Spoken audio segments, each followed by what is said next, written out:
Hola, ¿qué tal? Historias clásicas, cuentos populares. La cultura popular bebe de la influencia y las raíces cristianas. Y muchos de los relatos de las grandes historias contemporáneas reflejan esa identidad cristiana. Invita el Papa en su mensaje a los comunicadores de este año a ofrecer narraciones marcadas por la lógica de la buena noticia. Pues con esa clave queremos hoy acercarnos a grandes historias y escogeremos dos narraciones que por su fuerza, la energía de sus personajes, historias cruzadas y también con la ayuda del cine se han colado en nuestra cultura popular y contemporánea. Historias, imágenes y metáforas capaces de comunicar realidades trascendentes mediante tramas épicas y cercanas. Hoy les invitamos a que se acerquen a la fe a través del cine. Hoy en Haciendo Iglesia, Star Wars, el bien contra el mal, épica y emoción en una historia que bebe de las fuentes cristianas y que con un análisis desde la fe puede ayudarnos a reflexionar sobre la propia vida del cristiano. Conoceremos la tercera edición del Misal Romano en castellano. El delegado de liturgia nos habla de su origen y novedades en una serie de presentaciones que comenzamos esta semana. Y el Colegio Jesús María organiza el próximo sábado una marcha solidaria por Haití. Hablamos con sus organizadores. Descubrir el camino de la fe. Ese era el objetivo del seminario Un Camino Inesperado, desvelando la parábola del Señor de los Anillos, que hace unos días ha acogido el templo del monasterio de los Jerónimos. El evento era organizado por el Departamento de Ciencias Humanas y Religiosas y ha contado con la participación de Diego Blanco, un estudioso y apasionado de la obra de Tolkien. Fue en su adolescencia cuando descubrió El Señor de los Anillos, una obra que Diego Blanco conoce en profundidad. Como estudioso y experto en la obra de Tolkien y tras recorrer con ponencias y charlas nuestro país y parte de Europa, ya ha protagonizado un seminario en el campus de los Jerónimos, un encuentro centrado en descubrir a los alumnos de la UCAM el verdadero sentido de esta novela.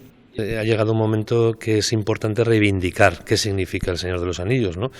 Y El Señor de los Anillos es un libro cristiano, escrito por un cristiano, que sirve para ayudar a los jóvenes a ser cristianos y a vivir en la sociedad en la que estamos viviendo ahora. Y para ello, insiste, es clave comprender el papel que juega en la historia de Frodo Bolsón la figura del anillo. Los católicos pensamos no que el hombre sea malo por naturaleza ni bueno por naturaleza, sino como dice el catecismo, ¿no?, que el hombre está inclinado al mal, tiene una cierta inclinación al mal. Si nosotros sabemos que tenemos un anillo, es decir, que tenemos una tendencia a obrar el mal, bien, pero eso se puede destruir. Hay un camino de fe, tú sales desde la comarca y puedes ir a Mordor y puedes tirar el anillo. Lo que supone un mensaje de esperanza, algo que se opone al contenido de otras manifestaciones del cine o la literatura, que no siguen el mismo esquema. Como Juego de Tronos, que habla de que el hombre es malo por naturaleza, y entonces está como condenado a siempre hacer el mal y nunca poder tener salvación. Eso no es así, que lo que hacen en vez de dar esperanza es quitarla. Por eso Diego Blanco recomienda leer la novela de Tolkien y hacerlo teniendo presente que nada en sus páginas se ha dejado al azar y que fue un hombre con una fe muy profunda, el que lo escribió para ayudar a los jóvenes a encontrar su camino. La obra de Tolkien se nutre de una importante vivencia de la fe que se manifiesta en sus letras. La cultura cristiana está presente en nuestra sociedad y su influencia se refleja en muchas creaciones artísticas. Una obra de cine que ha cautivado a distintas generaciones, como es la saga de Star Wars, puede decirnos mucho sobre esa presencia cristiana. ¿Es posible a través de sus tramas y recursos audiovisuales expresar la lucha interior, destacar la fuerza de la oración o incluso relatar el proceso de la tentación? Nos hemos permitido aproximarnos a la obra de George Lucas en clave de fe. La alianza rebelde contra el imperio, la luz de la fuerza frente a su lado oscuro. La trama del cineasta George Lucas evoca la eterna lucha entre el bien y el mal, entre luz y oscuridad. El enfrentamiento tiene lugar en el amplio espacio físico de la galaxia y, como en la primera visión cristiana de la existencia, en ese combate intervienen realidades que no se perciben a primera vista. He sentido algo extraño. Casi he podido ver a los lejanos. Eso está bien. Has dado tu primer paso hacia un mundo sin límites. Desde luego hay una gran configuración de lo espiritual, de lo trascendente. De que, chico, lo que estás viendo es eso, pero detrás está el alma, detrás está Dios, detrás está la fuerza. ¿Cómo voy a diferenciar el lado bueno del malo? Lo sabrás cuando estés tranquilo, en paz. Todo el rato se habla de redención, de lucha entre el bien y el mal, de intentar vencer al mal con el bien. Un importante mensaje espiritual que insiste en desarrollar y fortalecer la dimensión interior antes de afrontar con determinación esa batalla. Para mí el aliado es la fuerza, y es un poderoso aliado. La vida la crea y la hace crecer. Su energía nos rodea y nos une. Realmente el mensaje último es déjate de acciones demasiado y profundiza en tu interior, que es lo que los humanistas intentamos, ¿no? Céntrate en el alma, ¿no? Céntrate en el alma, céntrate, no habla de la oración, pero casi, o sea, céntrate en ti mismo, en la meditación, en ti, en lo que llevas dentro, porque Dios te lo ha dado, y de ahí, en este caso la fuerza, y de ahí surgirá toda tu fuerza, ¿no? Contemplativos y al mismo tiempo activos. La historia combina épica con interioridad, en un equilibrio acompasado por la propia banda sonora. Es una banda sonora que a veces es muy épica, como las grandes películas épicas, como pueden ser las películas bélicas o Ben-Hur o Los 10 Mandamientos, ¿no? Y por otro lado es una película intimista en los momentos en los que Luke Skywalker mira, por ejemplo, las nubes o cuando está, las dos lunas, esas que me gustan mucho, o cuando está con la princesa Leia, o cuando está con Yoda, y al mismo tiempo cuando aparece Harrison Ford, el personaje Han Solo, también es muy épica. En fin, es todo una mezcla de que lo hace muy bien, y Williams es un genio. Una composición musical capaz de subrayar la intensidad del combate espiritual y al mismo tiempo sugerir ambientes y emociones. En la lucha contra las fuerzas del Imperio, los Jedi usan con destreza un arma peculiar gracias a su adiestramiento, pero valiéndose de una fuerza superior. En esto puede recordar la doctrina católica sobre la espiritualidad en cuanto a cooperación con la gracia, una convicción defendida en concilios como el de Trento. En un momento dado da la impresión de que emplean el mismo argumento que Diego Lainez en el Concilio de Trento. Diego Lainez era un jesuita, el tercer o el segundo después de San Ignacio de Loyola, jefe de los jesuitas, que estuvo en el Concilio de Trento, un gran teólogo, y que decía lo siguiente, para vencer a los protestantes, que la gracia, o sea, voy a poner el ejemplo que él ponía. Tú quieres luchar contra un enemigo. El enemigo puede ser el mundo, el diablo, etcétera, etcétera. Necesitas un amigo que te dé un arma. Ese amigo es Dios, que te da una espada. Y pone el ejemplo de la espada. Esa espada es la gracia. Tú solo no puedes hacer nada contra el enemigo. Con la espada puedes hacer muchísimo. Pero, sin embargo, la espada no se mueve sola. Tienes que ayudarle tú. Recuerda, un Jedi puede sentir cómo la fuerza penetra en él. O sea que controla tus acciones. Parcialmente, pero también obedece tus órdenes. Y en ese sentido, la película o la saga es mucho más espiritualista, porque da la sensación de que a veces puedes incluso cerrar los ojos y que la propia espada, la fuerza, te llenas de Dios, digamos, y la propia espada te puede vencer, ¿no? Pero la idea es que sin ti la espada no se mueve, ¿no?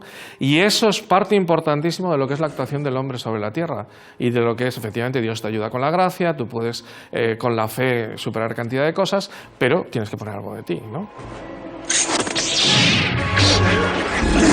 Y como en la vida del espíritu, el mal en su origen no proviene de uno mismo, sino que procede de fuera mediante la tentación, con el propósito de hacerle caer por un camino nada luminoso.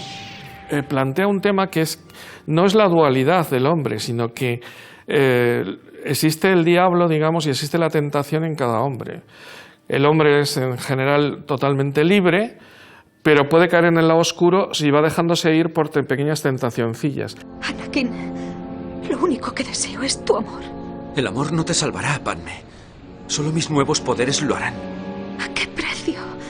Eres una buena persona, no lo hagas. No es que sea que el lado oscuro te pueda coger totalmente y tú no eres libre, no. Si tú vas cediendo pequeñas cosas y se ve en Luke Skywalker que puede ceder en una cosa, puede ceder en otra. En su día Darth Vader cedió al orgullo, al tal. Entonces cuando vas cediendo, entonces ya el poder oscuro se te va apoderando más de ti, ¿no? Y en este sentido creo que es muy importante no caer en un determinismo, ¿no? De que realmente, porque el lado oscuro existe, pero lo tenemos todos, ¿de acuerdo? Pero te puedes dejar llevar por él o no. Si vas haciendo actos de virtud, todo lo contrario. Al final tienes una serie de virtudes que te hacen ser una persona virtuosa, ¿no?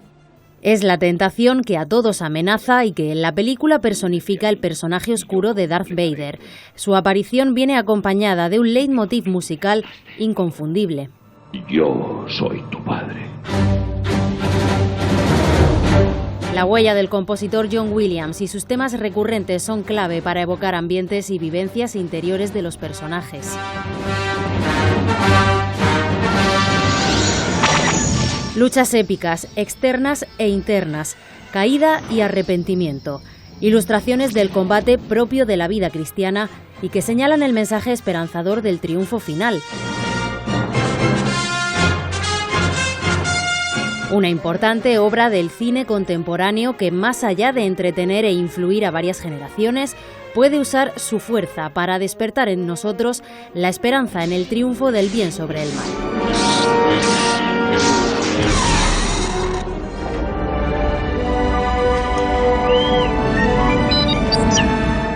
Y de estas reflexiones sobre un clásico del cine actual a las palabras de nuestro obispo, don José Manuel Lorca Planes, que nos propone la reflexión cristiana sobre las lecturas de este domingo, especialmente recomendadas si estamos pasando por momentos difíciles.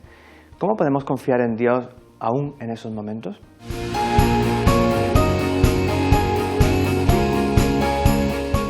Muchos saludos. De nuevo nos vemos en estas pantallas y vivimos esta comunicación de gracia, sobre todo para prepararnos para vivir el día del Señor. En la palabra de esta semana veremos cómo la condición humana siempre sale a relucir, moviéndose entre la desconfianza y la esperanza, entre las quejas y los lamentos, pero siempre el hombre necesita ir adelante. Esta misma experiencia se manifiesta en la primera lectura del domingo. Tanto nos cuesta a los hombres fiarnos de Dios, a pesar de que hemos contemplado en nuestra propia vida muchísimos signos de su presencia y de su cuidado con nosotros. ¿Nos cuesta tanto fiarnos de Dios? ¡Qué gran paciencia debe tener el Señor! ¡Qué gran serenidad nos demuestra Dios siempre! Pero más cuando se acude a Él desde el dolor. Y ahí tienes, consolando de nuevo a su pueblo con una ternura fuera de lo común. Su amor es más grande, más tierno, más cuidadoso y más constante que el amor de una madre por su hijo, dice nuestro Señor. El mismo San Pablo se ve en un momento determinado ante la comunidad de Corinto, acusado, y él tiene que defenderse de la manera de actuar, de hacer las cosas. ¿Y cómo se defiende? Remitiéndose a Cristo, donde está asentado, en el que encuentra sentido toda su vida y toda su labor evangélica. El Evangelio de San Mateo nos pide que la plena confianza en Dios esté patente en nosotros, que nos dejemos llevar de Dios. No andéis preocupados por la vida, confiad que Dios no abandona a los suyos, que Él es fiel, que está volcado por nosotros, nos dirá el Señor en la palabra de Dios. Ved que no se muestra el Señor riguroso o inicuo contra nosotros, sino que es un Padre, y un Padre bueno, un Padre fiel, justo, compasivo. Estar cerca de Jesucristo nos da seguridad. Aunque estemos pasando por momentos difíciles, la tormenta del mar de cada día, pero sabemos que ahí está el Señor. Que no nos tenga que decir el Señor, pero hombres de poca fe, ¿qué os está pasando? La invitación que nos hace la liturgia de esta semana es: tened confianza, que Dios sabe dónde vives y qué necesitas, y sale a tu encuentro. Así que, mucho ánimo, déjate llevar, porque el Señor saldrá al encuentro tuyo. Que Dios les bendiga.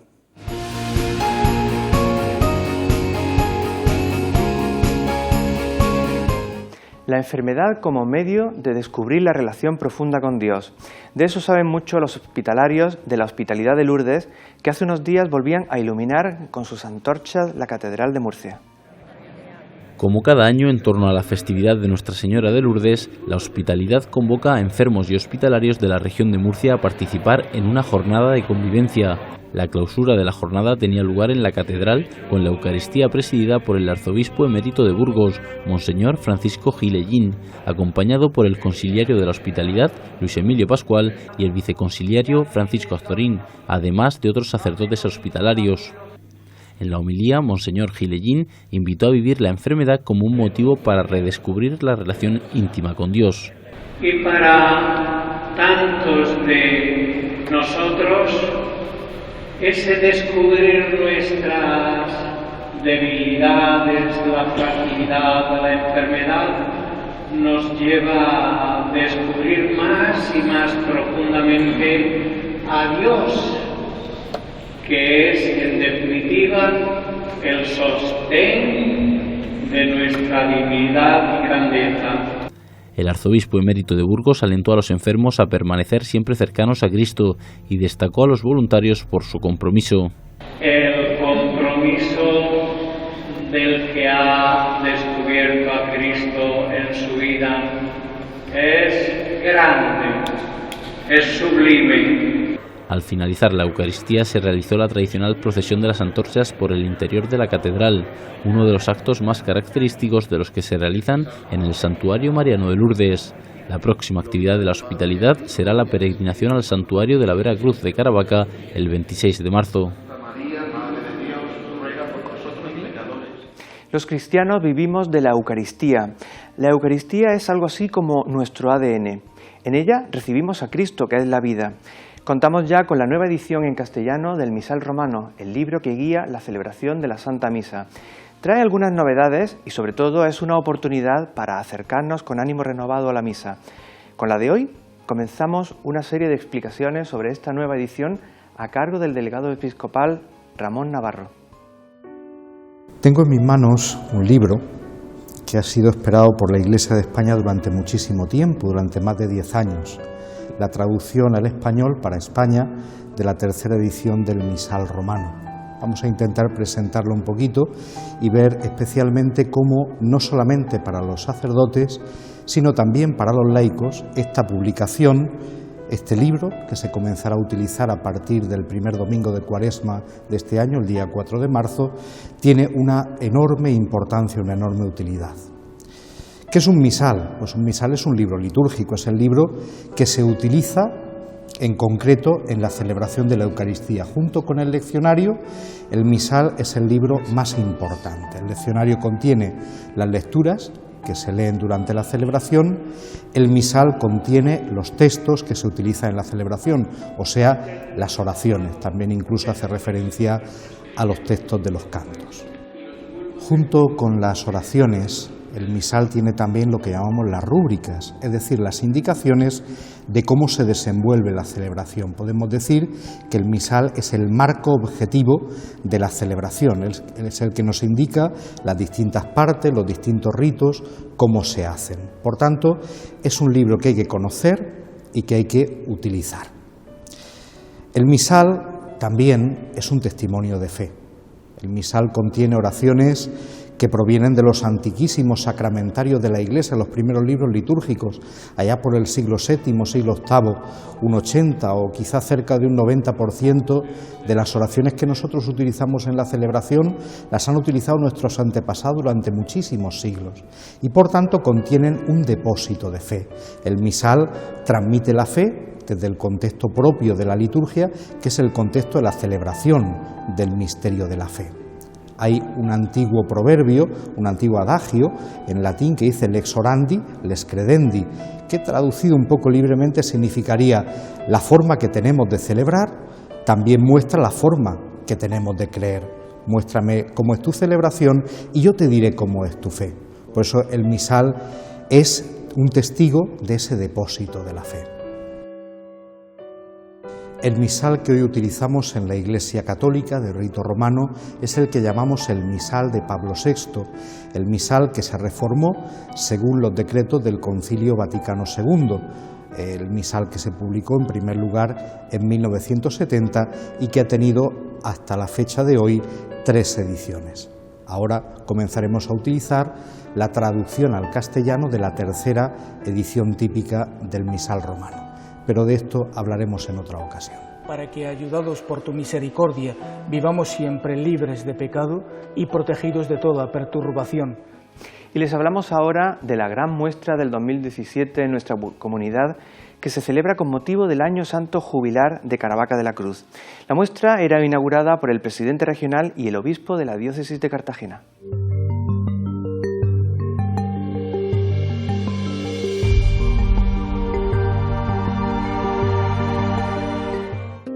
San Isidro Labrador, San Roque o San Eloy, San Juan y la Verónica o la Virgen de las Angustias de Yecla, junto a su boceto inicial. Todas salieron de las manos de Francisco Salcillo a mediados del siglo XVIII.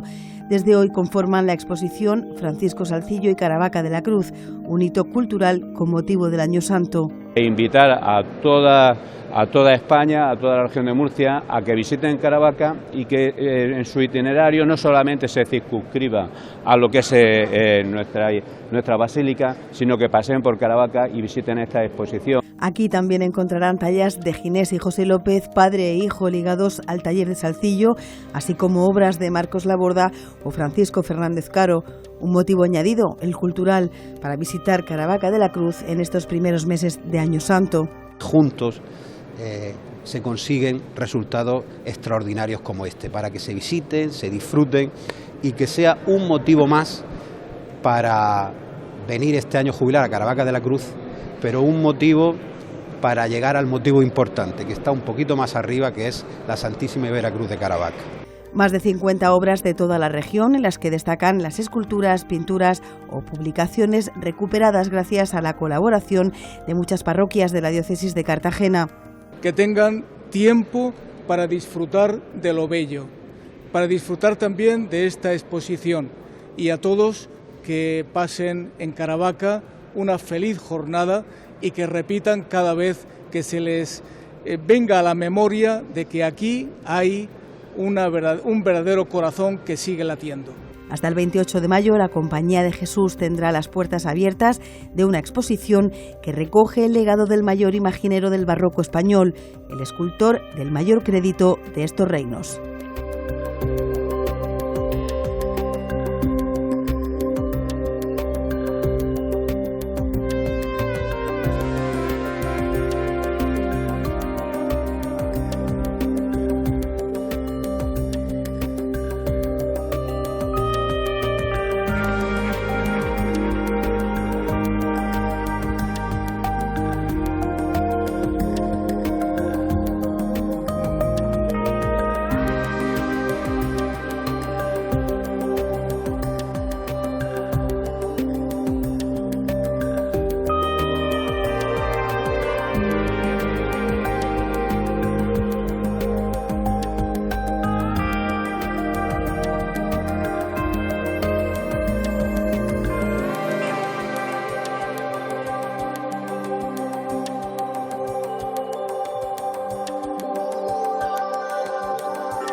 Estamos llegando ya al final. Antes queremos invitarles a participar en un proyecto solidario que organizan los alumnos del Colegio Jesús María de Murcia.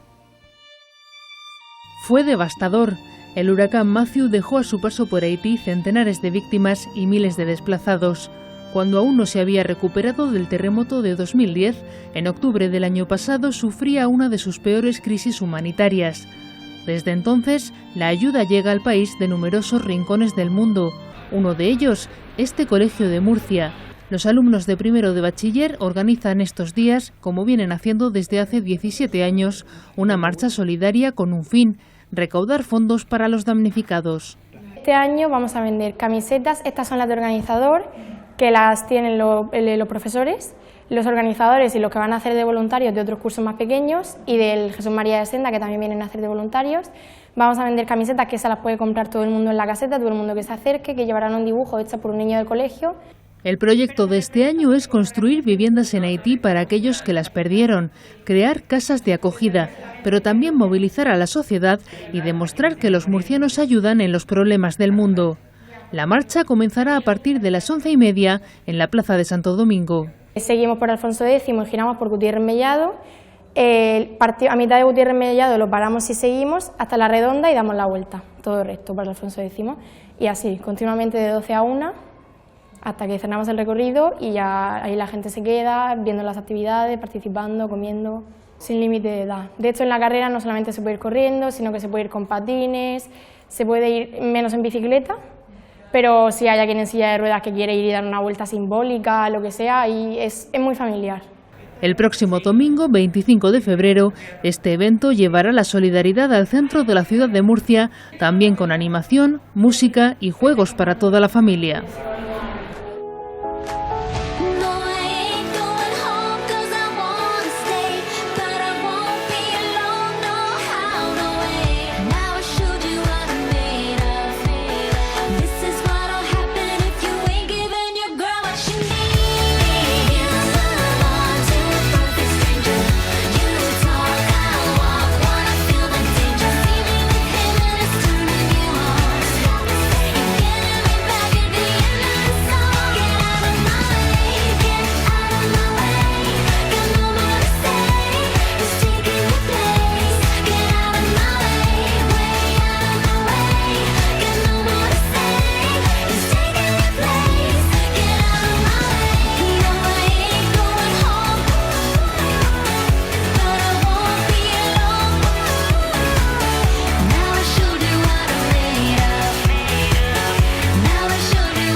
Y ahora sí, hemos llegado al final de este programa. Narraciones, imágenes y metáforas para comunicar la buena noticia, la identidad cristiana que sale a flote en las grandes obras literarias y cinematográficas y que nos invita a adentrarnos a nuestro interior y a trabajar por el bien, ese bien que los cristianos sabemos reconocer en la buena noticia, la del Evangelio. Hasta la semana que viene.